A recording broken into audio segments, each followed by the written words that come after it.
Welcome to today's YouTube video where I talk about how I, as a practicing attorney and one of the leading experts on how to use these AI tools at work, how I used AI tools today. If you are a lawyer, or law firm, or legal professional who's looking to 10x or 100x your potential, your abilities using ChatGPT and other AI tools, then this is the channel for you. You should right now go ahead and subscribe, like, and share with your partners or friends because without the skills that we're teaching here, your chance of surviving as an attorney in the years to come is potentially zero, but certainly is going to be limited. What I'm able to achieve in a day is 10 or 20 or 50 times what you can because I'm using AI tools, but more importantly, I'm using them correctly. And I'm here to show you how to use them correctly. What we did is we transitioned some of our content to really be practical. So during this video, I'm going to be showing you how I actually used AI today, my specific prompts that I use on actual matters, redacted, of course, about client information, so that you can really start to dig in and see how it is you can start using these tools and get trained on what the proper techniques are. So there's the skills, there's the mentality, and there's the strategy on how you go about using these tools. And there is an infinite amount to learn. So let's get into what I did today with AI. So today was a huge day. I can't even begin to express to you how amplified I was using AI tools today, how I was using ChatGPT and Perplexity to do things that were literally impossible 3 years ago before I started leveling up on ChatGPT and some of these other tools. I did what normally would have taken me a week or 2 weeks that would have involved delegation to associate attorneys and waiting for it to come back. I was able to do all of that in one day for my benefit, for my client's benefit, for my law firm's benefit. And I will tell you the number one thing that happens when you start using these AI tools is your clients get so tied to you. Your client relationships become so strong because you're delivering such amazing work product in such a timely fashion that they start to think, you know what? I'm getting tremendous value out of my law firm. And how many times do you think your clients sat back and actually thought that about your legal services? Probably not very, because we're the ones that understand the value. They rarely do.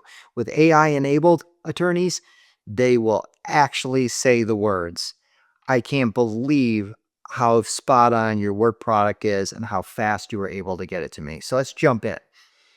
As you know from some of my prior videos that we do prospecting using AI tools. So I've built a workflow within ChatGPT where I take the intake information from Salesforce and I use short codes using a text expander, what's called text expander, where I'll put in a couple letters and it will add a whole bunch of text. For instance, Salesforce SF first generic FG 550 knows to insert the prompt for a $550 legal assessment project that gets then converted into an email that I can then send to that prospective client. And some of our biggest clients, $100 million companies come in on one of these $550 representation projects.